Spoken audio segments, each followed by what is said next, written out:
안녕하세요. 구독자 여러분 반갑습니다. 주식통입니다. 연휴는 잘 보내셨나요? 2월달 주식시장이 다시 시작이 되었습니다. 다행히도 오늘은 시장 반등에 두중도 조금 올라와 주었습니다. 체감상 18,000원을 이탈한 지 오래된 것 같지만 거래일 기준으로만 보면 6일 만에 다시 복귀를 해 주었습니다. 앞으로 18,000원을 유지해 줄지가 중요한 부분이고 힘들었던 1월장 바로 만회하겠다는 이런 마인드보다는 꾸준히 상승해 주는 이런 그림을 기다려 보도록 하겠습니다. 구독과 좋아요는 큰 힘이 됩니다. 소통하는 방송인 만큼 궁금한 점 있다면 댓글로 달아주시면 되겠습니다. 주식톡 유튜브를 보시면 아시겠지만 저는 한 종목을 꾸준하게 리뷰를 드리고 있고 작년 7월부터는 무료방 이렇게 운영도 도와드리고 있습니다. 텔레그램 무료방을 보시면 매일매일 두중에 대한 실시간 이슈라던가 브리핑, 시장 분석, 요즘에는 멘탈 관리, 좀 시장 상황을 좀 중점적으로 언급을 드리고 있고 이미 1월달 같은 경우는 이미 시장이 지나갔고, 이제 어떤 종목들을 담아야 할지 고민할 시기입니다. 워낙 두들겨 맞기만 했으니 평소에 관심 있었던 종목들 주워 담을 기회다, 이렇게 이야기를 많이 하지만, 섹터나 테마도 잘 골라야 할 필요가 있습니다. 오늘 같은 경우는 3기, 좀 일주일 정도 보면서 좀 대응하는 이런 종목 추천을 한번 드렸었고, 어려운 시장 잘 이겨내고 앞으로 다가올 수 있는 이런 반등장 수익 내고 싶으신 분들은 무료방 참여 요청해 주시면 되겠습니다. 단 한 가지 유한타증권사로 사용만 하시면 조건 없이 무료로 관리 도와드리고 있고 제가 드리는 종목들만 매수해 주셔도 상관은 없습니다. 새로운 마음으로 서브 계좌는 유한타로 이용하셔서 좋은 인연 만들어 갔으면 좋겠습니다. 참여 원하시는 분들은 댓글에 나와 있는 번호로 문자 주시거나 여기 번호로 문자 주시면 되겠습니다. 그럼 구독, 좋아요 눌러주셨으면 영상 시작을 해볼게요. 우리 시장 간단히 살펴보도록 할게요. 지난 거래일에 이어서 오늘 양 지수도 시초부터 강하게 올려주는 흐름이었죠.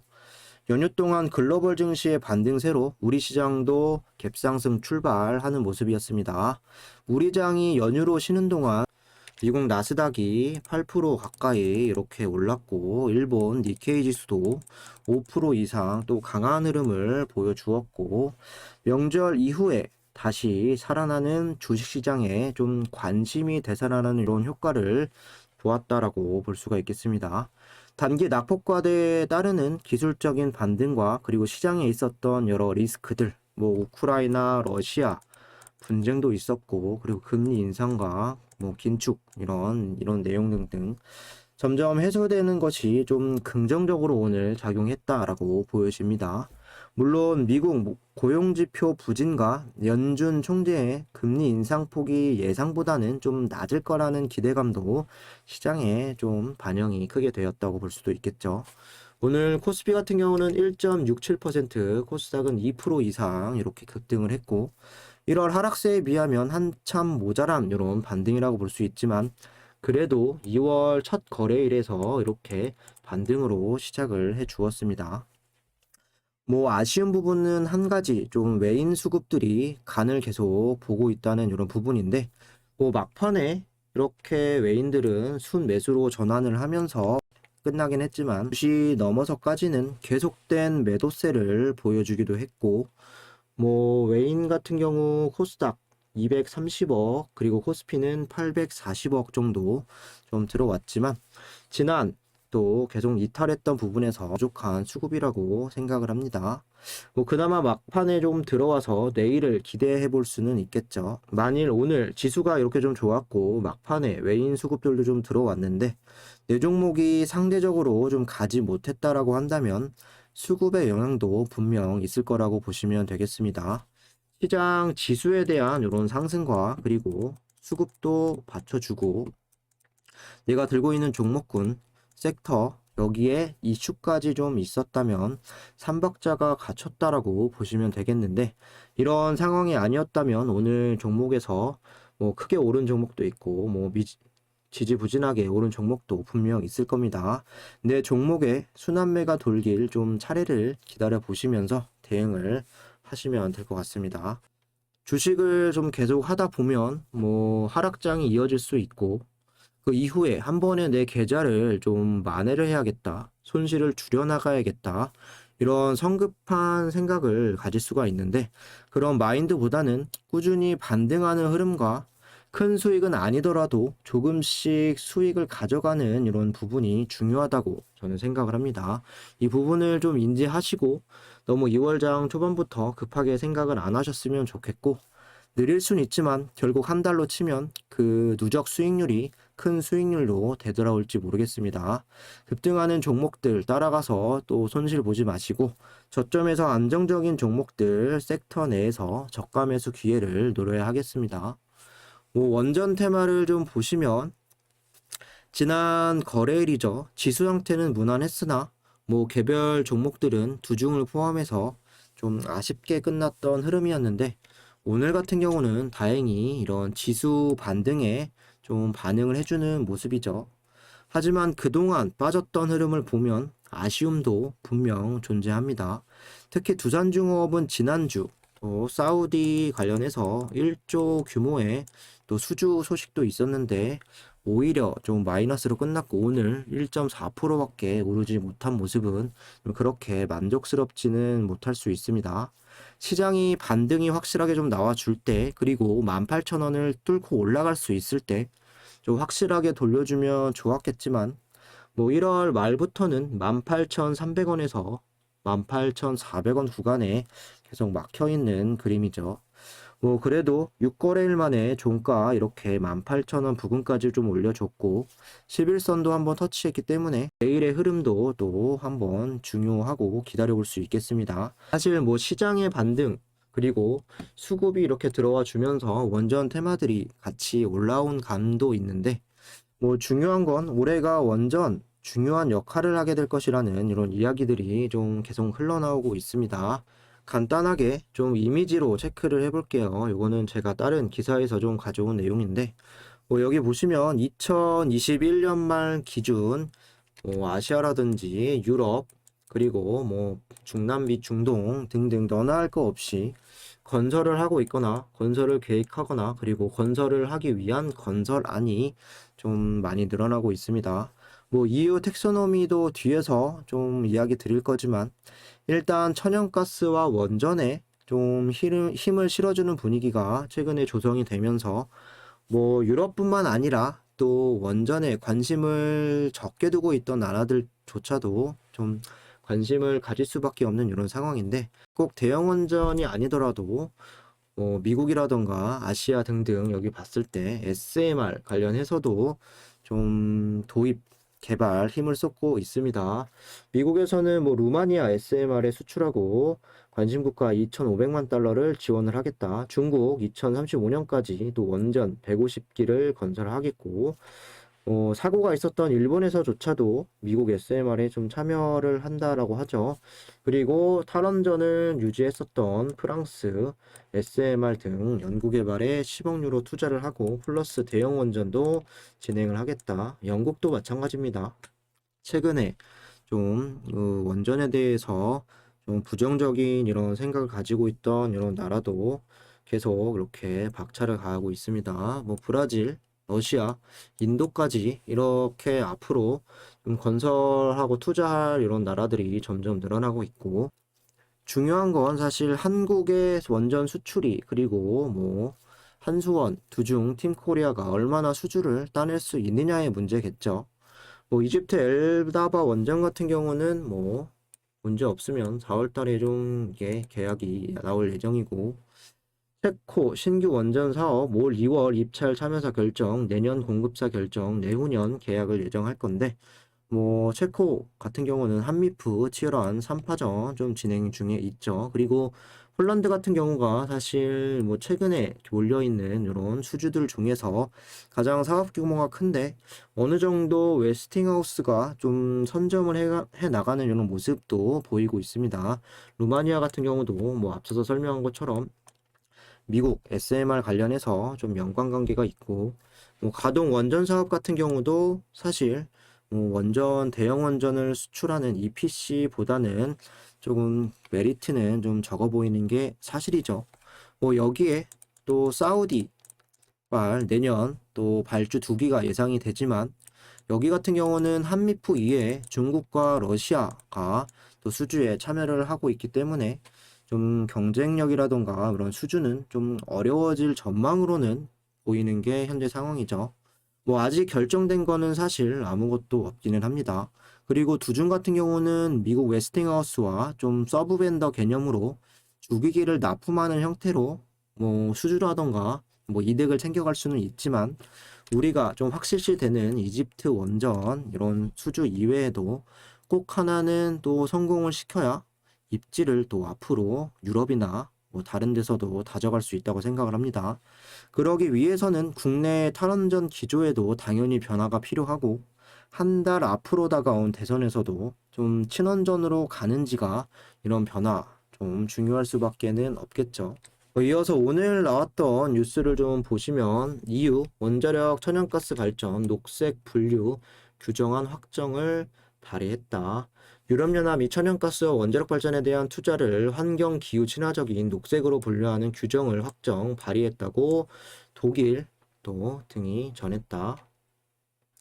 유럽연합 행정부 격인 집행위원회는 이날 천연가스와 원자력 발전에 대한 투자를 환경 기후 친화적인 지속 가능한 금융 녹색 분류 체계 텍소노미로 분류하는 규정안을 발의했다고 좀 밝혔고 규정안에 따르면 신규 원전에 대한 녹색 투자로 분류되기 위해 2045년에는 건축 허가를 받고 계획과 조달된 자금이 있고 2050년까지 방사성 폐기물을 안전하게 처분할 수 있는 국가에 위치해야 한다. 천연가스는 뭐 중요한 건 아니고 좀 보시면 EU가 지난달 1일 각 회원국에 보낸 원자력과 천연가스 발전을 녹색으로 분류하겠다는 규정 초안은 전문가 자문위원회와 일부 투자자, 회원국들로부터 광범위한 반대에 부딪혔다. 하지만 EU는 같은 내용의 규정안을 공식 발의 앞으로 4개월간 EU 회원국과 EU 의회에서 공식 논의가 이루어질 전망이고 규정안이 승인되면 2023년 1월부터 시행이 된다. 규정안은 27개 EU 회원국 중 20개국이 반대를 하거나 EU 의회에서 353명 이상이 반대하면 부결될 수 있다. 다만 이런 상황이 발생할 가능성은 거의 없다고 또 예상을 하고 있고 지난 1년간 EU 회원국들 사이에서는 원전이나 천연가스 발전을 녹색 분류 체계에 포함할지 두고 견해가 커져 있습니다. 앞서 우리나라 환경부는 지난해 12월 30일 한국형 K-텍소노미 이 원자력 발전은 녹색 분류에서 제외하고 LNG, 액화 천연가스 발전은 조건부로 포함한 바 있다.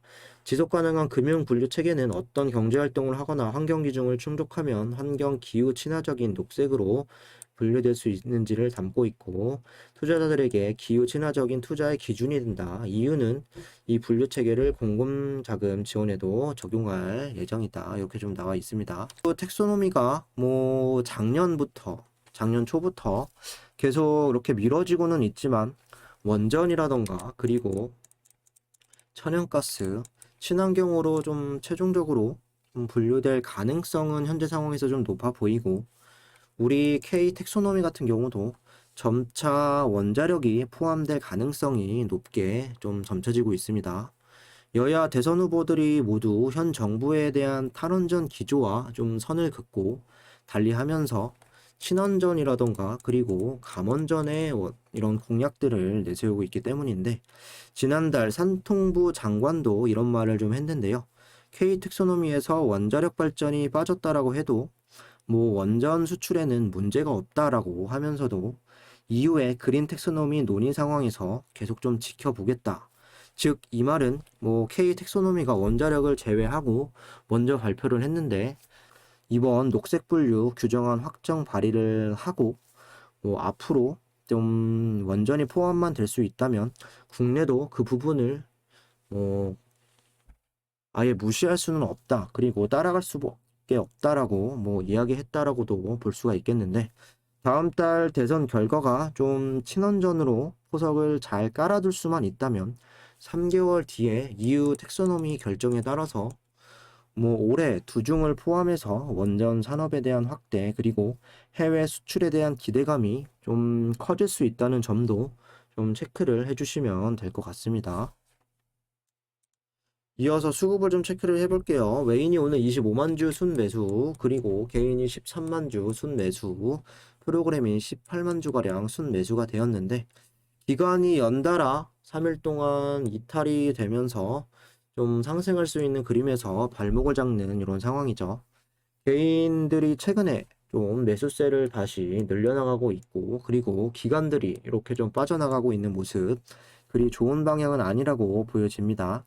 뭐 시장 수급은 괜찮았던 거에 비해서 두중 뭐 기관 수급 같은 경우는 금융투자가 오늘 43만 주, 그리고 사모펀드가 1만 주 정도 이렇게 좀 연속적으로 이탈을 하는 모습이고, 그나마 다행인 건 투신 그리고 연기금이 뭐 일주일치로만 보아도 빨간불이 더 많이 들어와 있는 상황이죠.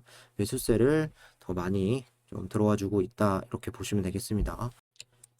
JP모건 뭐 작년 12월 누적으로 한 110만 주가량 이렇게 순매수가 좀 되었는데, 그거에 비하면 올해 1월달 같은 경우는 한 50에서 60만 주가량 이렇게 절반가량 순매수가 들어오면서 매수세를 좀 적게 보여주었고, 시중 발표 이후에 12월 저점에서 좀 많이 주워 담았고, 1월달 다시 떨어지는 이런 시장에서 메리트를 크게 느끼지 못했다라고 좀 보시면 되겠습니다.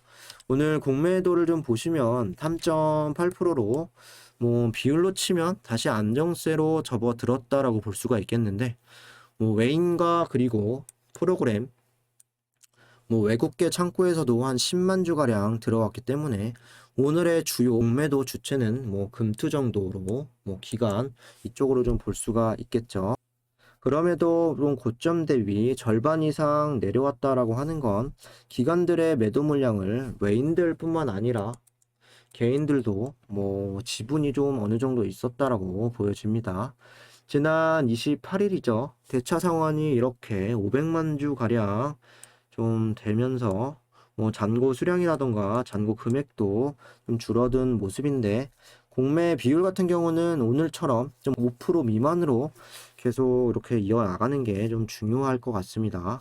오늘 하루의 수급 동향은 좀 이렇게 이해하시면 되겠고, 역시나 좀 두산중공업은 기관들의 좀 힘을 내줘야 빛을 발할 수 있겠습니다. 마지막으로 차트 흐름을 보겠습니다. 시장이 좀 무난하게 올라왔고, 그리고 고점으로 오늘 보면 이렇게 3.6%까지 갔음에도 불구하고 오늘 거래량 같은 경우는 음봉으로 이렇게 마감이 되었습니다. 그만큼 초반에 올리려는 움직임도 좀 강하게 붙어줬지만 막판으로 가면서 좀 매도에 대한 이런 움직임이 더 강하게 나타났다고 볼 수 있겠죠.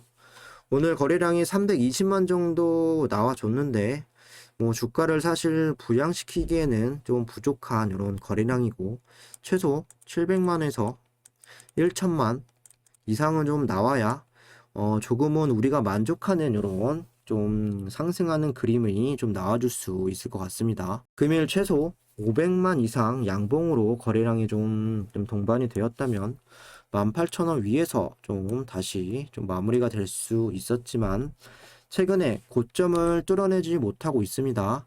지난 24일부터 쭉 보시면 이 구간 계속해서 뭐 18,000원에 대한 돌파는 보여주고 있지만 18,300원에서 400원 위에 저항을 막고 좀 종가도 18,000원을 지켜내지 못하고 있는데요. 오늘 같은 경우는 이렇게 11선 뚫고 올라가면서 가능성을 보여주었으나 의도된 움직임인지 뭐 계속해서 이 박스권에서 벗어나지 못하고 있습니다. 2월 8일 확정 발행가 공시 전까지 뭐 정말 얼마 남지 않았는데, 최소 지금의 발행가 16,000원 부근이라도 좀 유지를 하려면 현재 주가에서 한 10% 정도는 더 올라가야 하는 부분인데, 아무래도 좀 시간도 촉박하고 좀 더 밑에서 발행가가 될 가능성이 훨씬 높은 상황입니다. 만일 17,000원 초반에서 이렇게 매수가 좀 안 되신 분들은 확정 발행가 이후 유증을 받으시고 신주 물량 상장 이후에 또 상황을 보면서 추가 물량 늘리는 거 고려해 보시는 게 좀 현실적으로 좋은 판단일 듯 싶습니다. 유증기간이 점점 막바지로 가고 있기 때문에 지금은 굳이 물량 늘리는 거에 너무 급하게 생각 안 하셔도 될 것 같습니다. 이상으로 영상 마무리하도록 하겠습니다. 구독과 좋아요 한 번씩 부탁드리고, 두산중공업 좀 어떻게 대응할지 모르시겠다는 분들이나 어려운 시장 같이 이겨내고 앞으로 좀 수익을 보고 싶으신 분들, 유한타만 사용하면 모든 게 무료입니다. 관심 있으신 분들은 댓글에 나와 있는 번호로 문의 주시고, 영상 초반에도 번호 이렇게 말씀을 드렸습니다. 문의 주시면 되겠습니다. 감사합니다.